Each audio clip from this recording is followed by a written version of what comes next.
What's going on? What's going on, everybody? If you don't know, now you do know. You're officially tuned in to episode 11 of the HFWB Podcast series. I am your host, Clifton Pope, and I want to thank everyone once again for those watching on YouTube and for everyone listening on Apple, Amazon, and Spotify podcasts. Thank you once again for providing HFWB the opportunity to once again present y'all with fresh new information, right? Because information, like I say, is the new money. And the more informed you are, the more educated you'll be to where you'll get your health right, you'll get your wealth right, and you'll have the knowledge within yourself to where you'll be found and to where you can achieve everything that you set your mind to. And while you're doing all that, just remember to be optimistic while you're doing that, because remember how I mentioned last week with the 7 dwarfs and all that, to where you can basically learn from each of the 7 dwarfs as far as the personal characteristics that makes them their own individual within itself. This week I want to tackle a simple dwarf, something that we could all relate to, obviously. The dwarf happy. Be optimistic. Focus on convincing yourself that you can do it, and you will.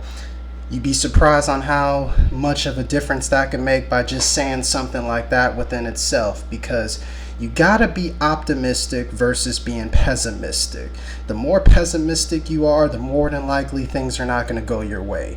Now, if you remain optimistic and if you focus on convincing yourself, hey, I got this, nobody can do this but me, I gotta handle this, and you will do the things that you set your mind to, you'd be surprised on how much of a difference that can make. So that's something I want to start off this episode by saying, learn from the second of the 7 dwarfs happy by being optimistic, focusing on convincing yourself that you can and you will do it, and you'd be surprised on how much of a difference that makes, because there were times where I myself have had a little bit of doubt over the years, to where I put myself in a hard place and I had no one to blame but myself. So I had to tell myself, hey, I can do it and I will do it. And ironically enough, that started a couple of years back, and that's made a tremendous difference within itself.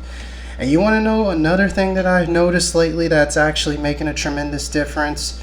The vaccination rates for COVID-19. That has definitely made a tremendous difference from what I was looking at last night, as a matter of fact, to where 52.6% of the total population here in the country has been fully vaccinated. That's up from a couple of weeks ago where I mentioned it was like right underneath 50%, like 49.6 if I'm not mistaken correctly.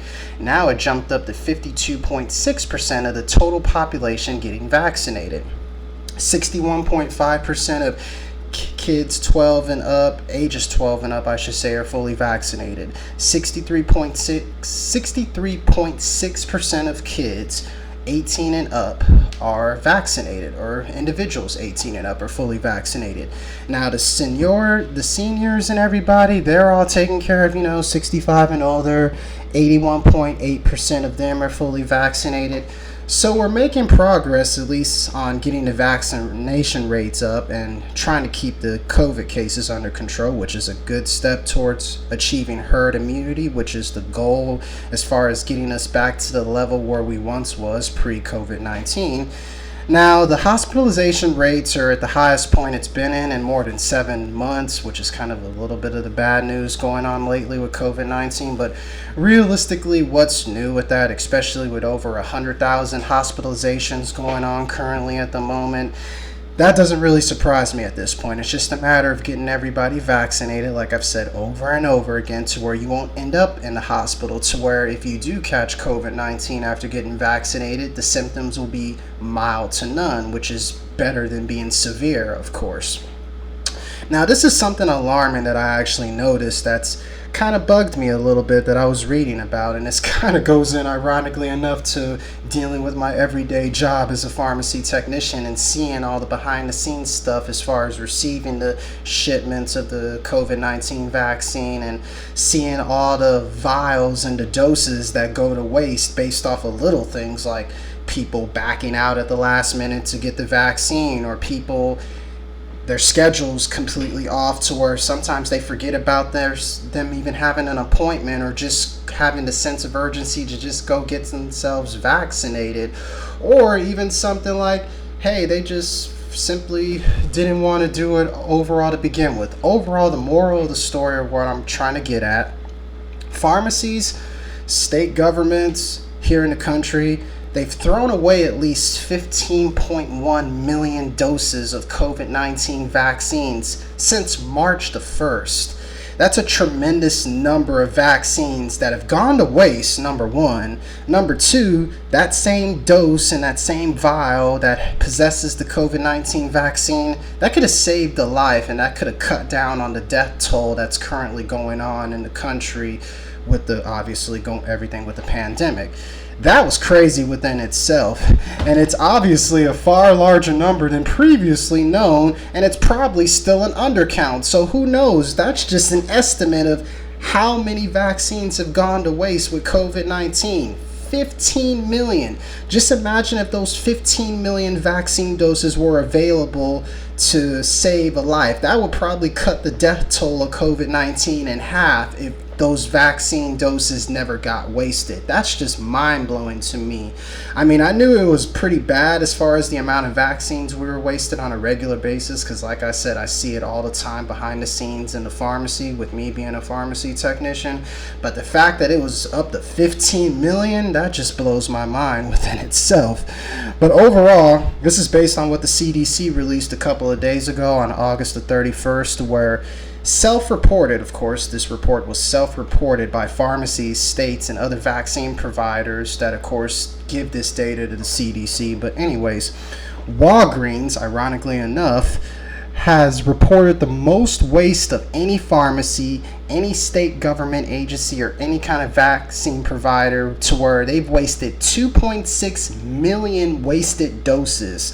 CVS is not that far behind with 2.3 million doses. Walmart, 1.6 million doses wasted, and Rite Aid, 1.1 million doses wasted. Overall, we need to get ourselves vaccinated to where these doses don't go to waste and we can make that much of a difference. Just like we need to get ourselves vaccinated so we don't lose our jobs or anything like that, because what did I tell you? I knew that this was going to happen. Now it's getting to the point to where these mandates are getting more and more strict, and it's getting more and more political by the day, by the week, by the minute, by the hour, you name it. It's just getting more political, and it's just getting more crazy within itself.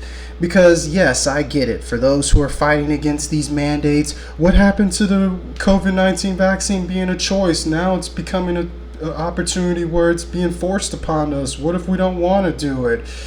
Well, my counter to that at this point would be saying, well, why don't you want to protect yourself? Why don't you want to protect your loved ones? Why don't you want to protect your family?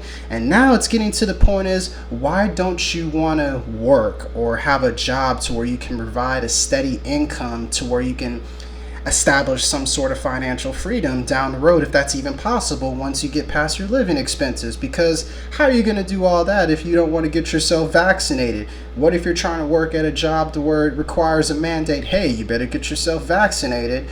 All I'm trying to say is, don't be like the 153 workers from the Houston Methodist Hospital that carried out a lawsuit against the hospital. As far as the employees that work at that hospital, they carried out a lawsuit because of the whole mandate that was passed. And can you blame the hospital at this point? It's like every man for themselves almost when it comes to protecting themselves from COVID-19.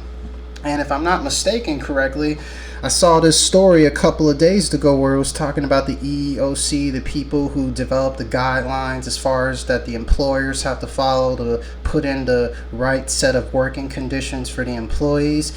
It said something about to where they could put this level of mandating vaccines on the same exact level as far as other basic things that are within that, of course, agreement. So it's getting to that point to where it's going to be a requirement.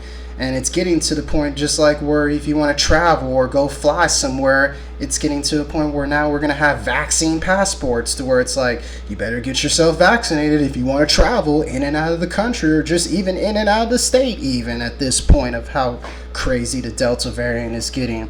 But overall, back to the point of get vaccinated or lose your job or lose your benefits, you know. And by the way, we shouldn't even be focusing that much on the benefits as far as jobs. And I know that's going to get people to be like, oh, I don't want to lose my benefits. I need to go get vaccinated. But when it comes to having a job, it's really not about the benefits that the company offer. It's about how much money you keep once you get that paycheck coming in on a regular basis, depending on how often you get paid. But anyways, employers are encouraged to create a clear COVID-19 vaccination policy to encourage vaccination, to reduce the barriers, and to make it easier for them to get vaccinated. And it's overall all about, and here's the key words, it is all about creating a safe, supportive workplace where all workers feel supported, and most importantly, all workers feel safe and protected.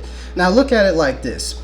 You wake up, you get yourself ready, whatever kind of routine you do, and get yourself mentally prepared to deal with the workday within itself. Do you want to add another stress-related factor by worrying, oh man, is this person vaccinated? Or is this person not vaccinated? Or I need to keep my distance from you. I need to keep my distance from you, and you. Do you want to have that little voice in your head just going crazy about the fact that you have to worry about wondering if someone is protected, if someone is safe from this COVID-19 Delta variant that's tearing us apart? I don't think you want it to get to that point. So overall, is it worth losing out on your job? Is it worth losing out on your benefits? Is it worth losing out on your 401k or pension, whatever form of retirement account that is obviously slowly ripping you off, which I'll save for another segment. But anyways, is it worth losing the outcome of producing income for yourself, for your family, for your significant other, and if you have kids, for your child? Think about that the next time you say, oh, I don't want to get myself vaccinated. Think about that the next time you walk into work knowing that the vaccine mandate is coming.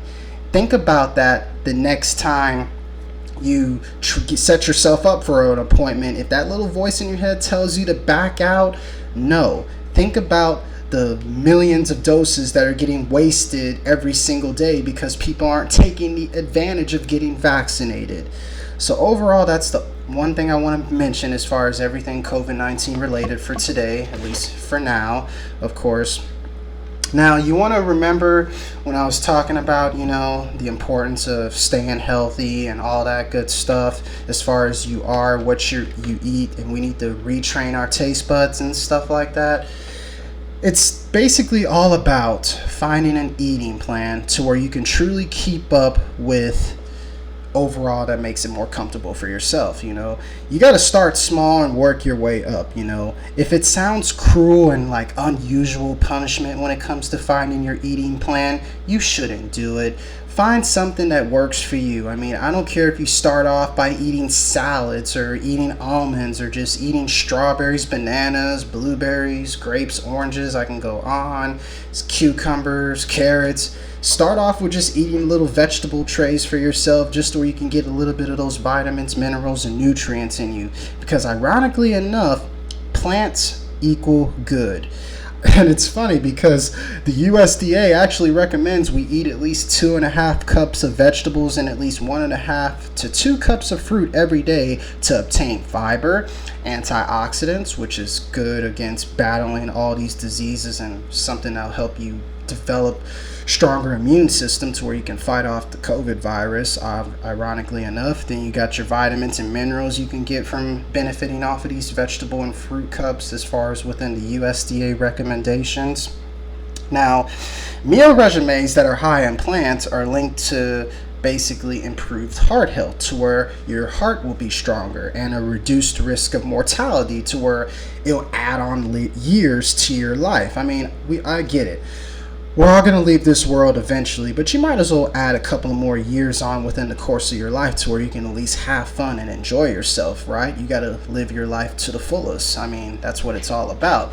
And another way you can help out yourself by doing that, you could try to eat whole foods with the least amount of ingredients and avoid packaged food. I'm going to say this again. Avoid the packaging food. Yes, I get it. We're busy. We don't have time to where we can plan out a nice meal that's super healthy at times. But you got to utilize that window of opportunity to where you can squeeze in something healthy, and just reap the benefits from it. Most importantly, just reap the benefits, because staying away from packaging food can make a difference, because obviously it's cooked, refined, it's manipulated with all the additives and all the stuff that they make within the factory line productions that they infuse into it, to where it makes it seem like it's food, but realistically it's like they're putting chemicals within our foods and calling it food and saying, hey, enjoy it, it's good for you, right? It'll keep your hunger away. Little do they know, it's actually making us more hungry, to where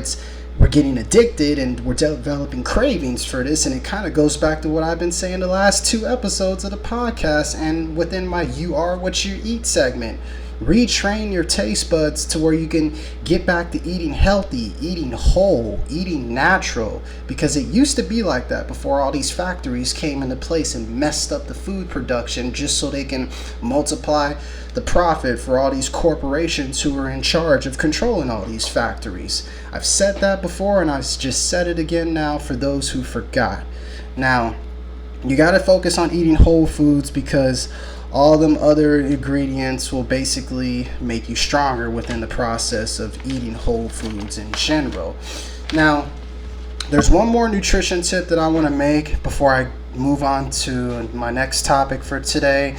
Now, leafy greens, like I said a minute ago, I don't care if you start off by eating salads. I love to eat salads. There's no shame in eating a nice spinach and kale salad, or romaine and spinach, or whatever kind of combination of leafy greens that you like to mix in with your salads, because all that stuff is some of the most healthiest food on the planet. As a matter of fact, a study conducted by the William Patterson University, when it comes to like the top 15 nutrients and all that kind of stuff, the top 15 nutrient dense types of produce are all green. Ironically enough, go green so you can have more energy, right? Now, these leafy greens should be the basis of a healthy diet to combat diseases causing inflammation and, once again, heart disease. We got to make our heart stronger so it can continue to pump and circulate the right amount of blood with the right levels of oxygen and carbon dioxide that makes us functioning individuals every single day. Now, one serving of leafy greens, just one little serving, can decrease risks of all types of cancer by 8%. And a separate study alone shows that same intake was linked to 15.8% decreased risk of cardiovascular disease. As in other words, get your spinach on, get your kale on, get your Roman lettuce on, and you could cut back on cancer and you can make your heart stronger. It's just as simple as that. And that's not that difficult. Just like finding work in this economy is not difficult. And there's a reason why I say finding work in this economy is not difficult, because I was just looking at some numbers earlier. Hey, our unemployment rate is down to 5.2% for those who are paying attention to the unemployment rate. That's actually pretty low and pretty good. As a matter of fact, this is why the unemployment rate is at 5.2% as far as the unemployment rate.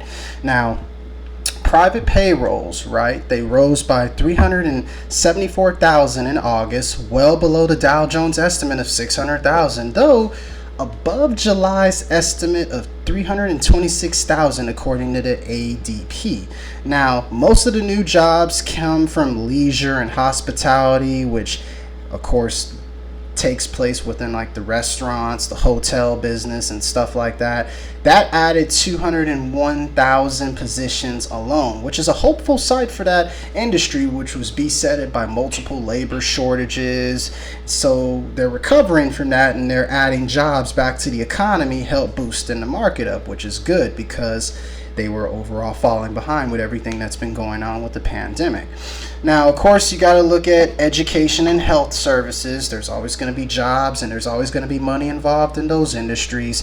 They combined to add 59,000 jobs for the month of August, as hospitals in some parts of the country were obviously swarmed with virus cases. Do I need to remind y'all about what's going on down south? Alabama, Mississippi, Louisiana, Florida, West Virginia.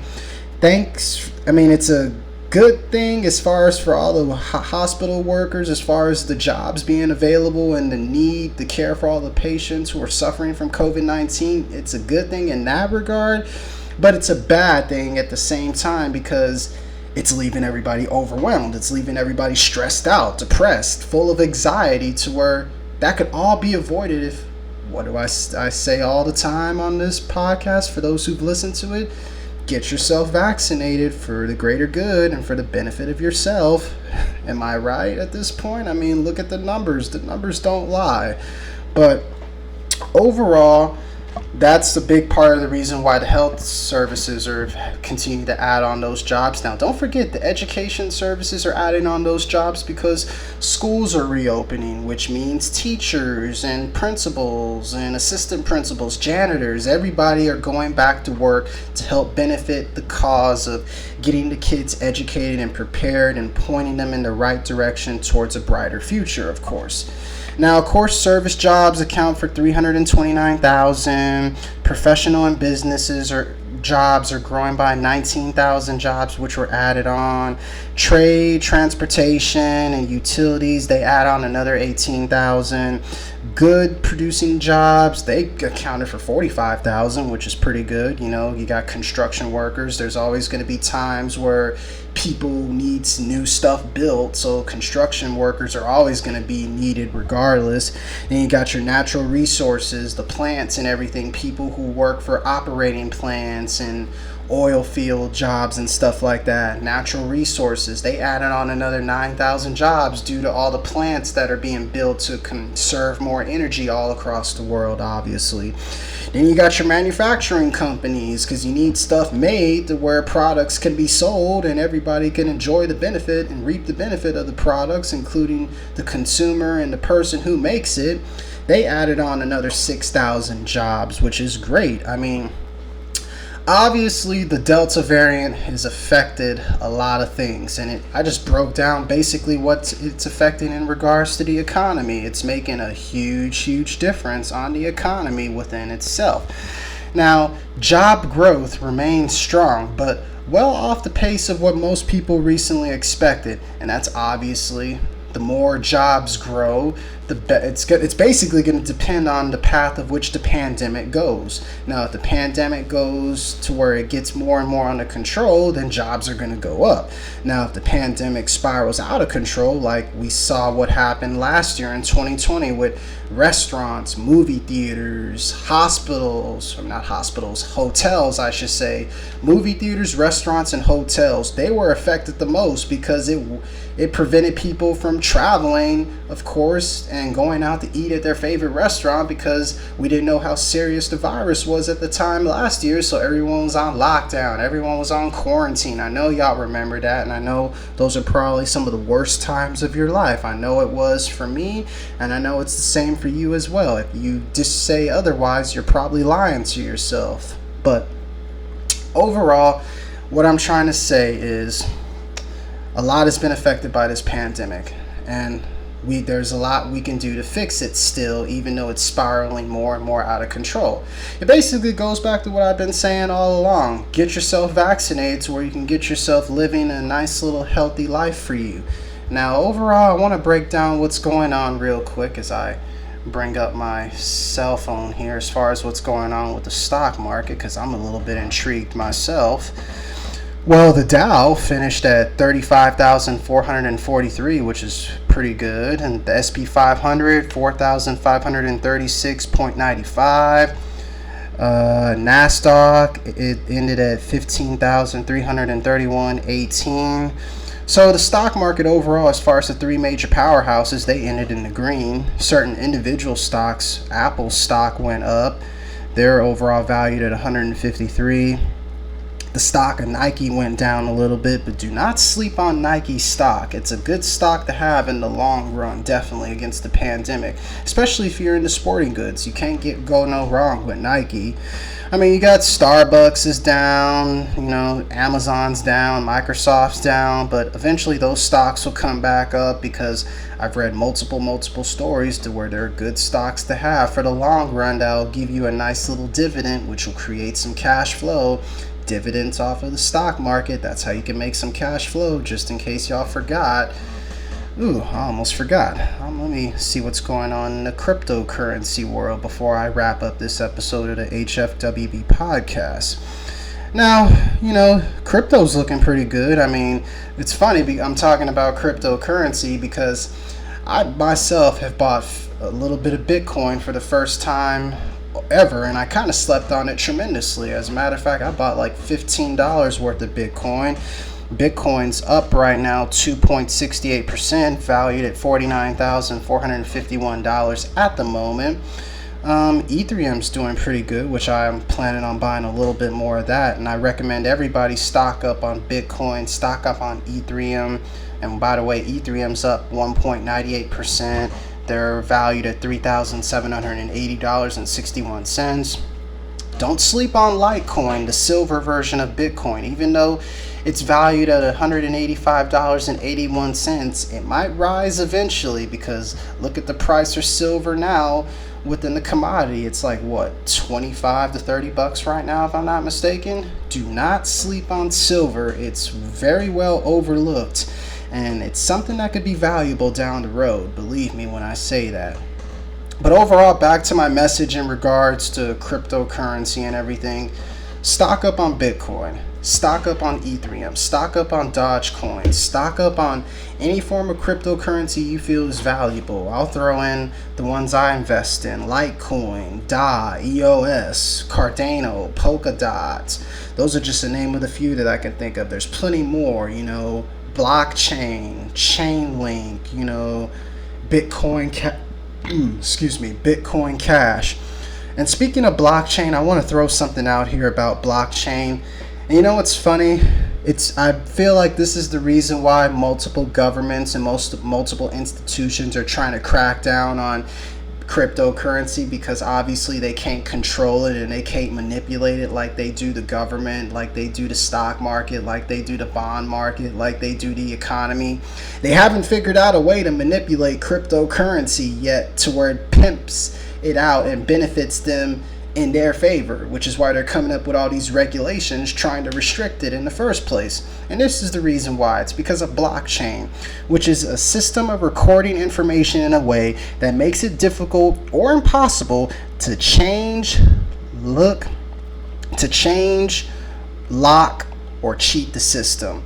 As in other words, the reason why they're trying to put on these regulations on cryptocurrency, as far as with how you trade it and how it can be bought, sold, and all that kind of stuff, is because they haven't figured out a way themselves, the people, the governments and everything, they haven't figured out a way to manipulate it yet. And when they do figure out a way to manipulate it, I bet you they're going to put it on the same level as the dying value of the dollar, which is getting, of course, destroyed slowly but surely by inflation. And let me remind you, when the prices go up, the value of the dollar goes down. Inflation is still around. Please do not forget about that, I might add. Now, overall, cryptocurrency is trying to get manipulated because of that, and it's because of it being a digital ledger of transaction, this being blockchain being a digital ledger of transactions that is duplicated and distributed across computer systems. See, the government, they're advanced in technology, but they're not advanced in technology enough to where they can manipulate cryptocurrency, at least not yet. So I advise everybody, buy some Bitcoin, buy some Ethereum, buy some Dogecoin, buy some form of cryptocurrency, and just hold on to it and ride the wave. Because I said this before and I'll say this again, investing in cryptocurrency now is basically like investing in Apple before it was Apple. It's like investing in Netflix before it was Netflix, or any form of streaming services before it eventually blew up. Do not miss out on that opportunity. And because at the end of the day, with everything going on with the stock market, with the economy, with the bonds, with cryptocurrency, at the end of the day, these pesky little central banks, they're indicating that it'll likely slow the pace of its monthly purchase of bonds as long as the job growth continues apace. As in other words, like I mentioned a while ago, with the job markets being added on and the employment rate being low at 5.2%, these central banks are still going to try to cut back on how much money they boost into the economy and boost into the market. Now, let's keep these job growths going to where they could slowly do it and not drastically cut it tremendously to where it can cause an after effect. And next thing you know, we're dealing with our next big stock market crash, our next big bond crash, next big real estate crash, or any sort of crash to where it's equivalent to the Great Recession of 2008 or the Great Depression back in 1929. And there's plenty more stock market crashes that made a tremendous difference, and I'm going to probably do a segment on stock market crashes. That's something to come in future episodes of the podcast, so stay tuned for that. And overall, before I forget, I want to leave y'all on one quick note and a little bit of positivity. For those who are basically, tired of hearing all the noise, hearing all the naysayers and all the negativity, I want you to remember this. Restrain yourself, because you got to ignore all the noise. You got to ignore the slights. You got to ignore the dismissals, the getting yelled at, ignore all the fuck yous. Ignore all that, because obviously with all that comes anger.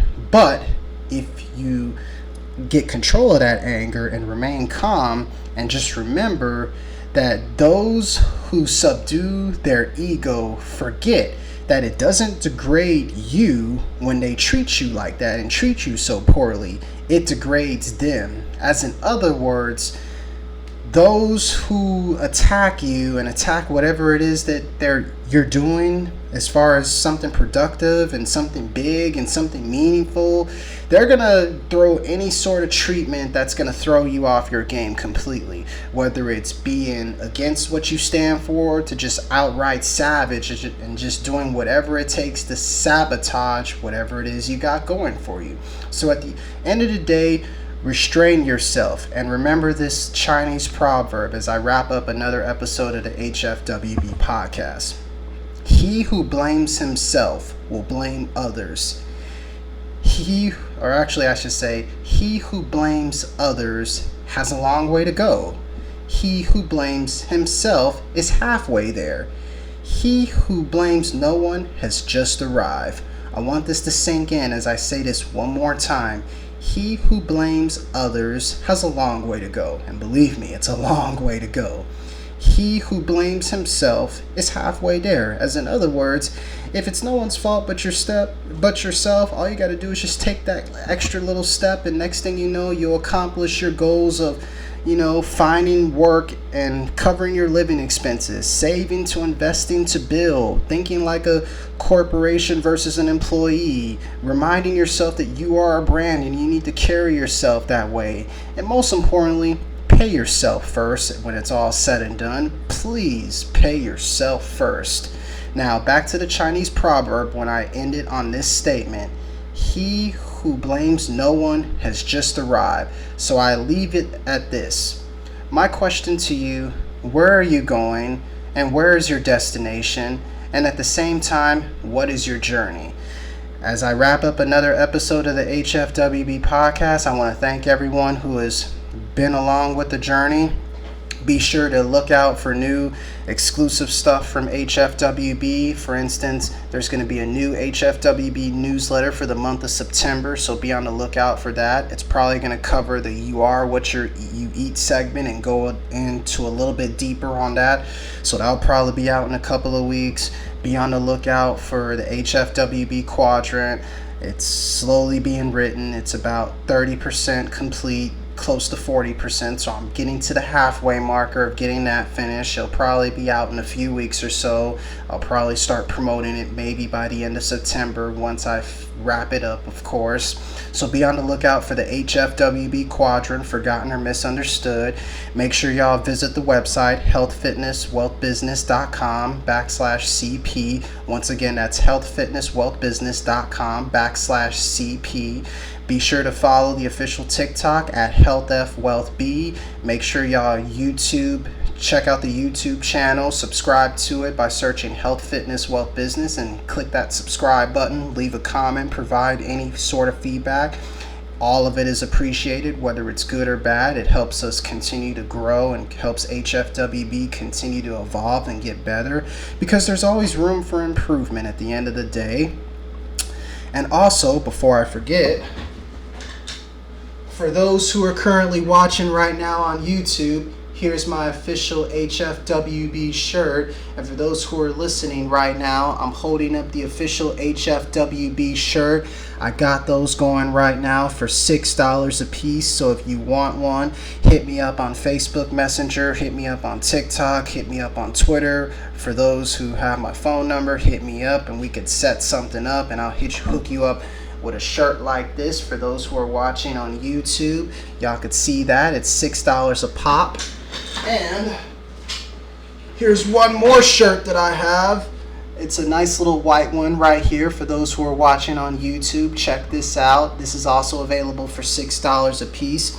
And regardless, there's more HFWB merchandise on the way. I plan on making more shirts, some shorts, hats, you name it. The HFWB clothing line is only beginning and it's only going to get into more full effect. And with that being said, thank y'all once again for tuning in to another episode of the HFWB Podcast. Like I always say, stay healthy, stay wealthy, stay blessed. Until next time, everybody, stay safe.